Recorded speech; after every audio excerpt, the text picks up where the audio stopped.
नमस्कार जय जगन्नाथ। गोटे छोटिया स्टोरीटे आपण मानू कहीकि शुणेबी आपण निश्चिंत भाव में भिडियोटी को एंड तक देखिए। मो भिडियोटी आपण मानू केमती लगिला कमेंट रे जनइबे। जो मैंने मो चैनल पे नुआ अच्छा चैनल को जॉइन करना से मो चैनल को लाइक कमेंट शेयर सब्सक्राइब करेंगे। बेल आइकन सह कले मोर आगामी वीडियो नोटिफिकेशन आपण माने पाई परिबे। तो चलतु एबे स्टोरीटी आरंभ करवा। स्टोरीर ना है जे पांचे परम मंद रामंद पांचती गोविंद। बिछुआती भारी चगला और दुष्ट प्रकृतिर पिलाटीए थिला। बाटघाटे लोक मानू नाना उपाय हैरान करने को से बेसी भल पाउथिला। कदलीटे खाई जानी शुणी चोपाटी को घर सामना रास्ता मझी को फिंगी देला। ठीक तारी परे माँ ताकू सौदा पाई बाजार को पठेले।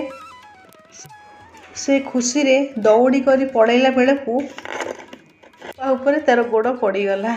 रास्ता मझे से कचाड़ी हुई पड़गला। तार मुह रास्ता पिटी ही जिबारु दांत भांगी मुहरु रक्त बाहर को लगिला।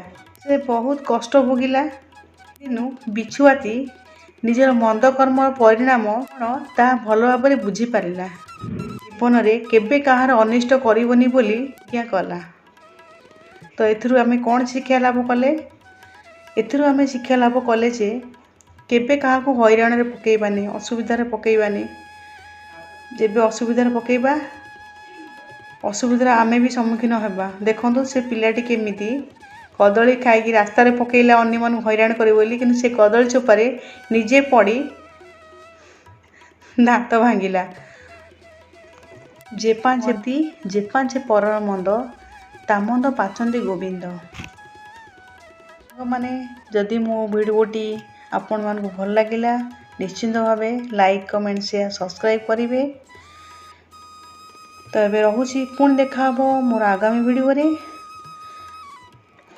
Bye bye.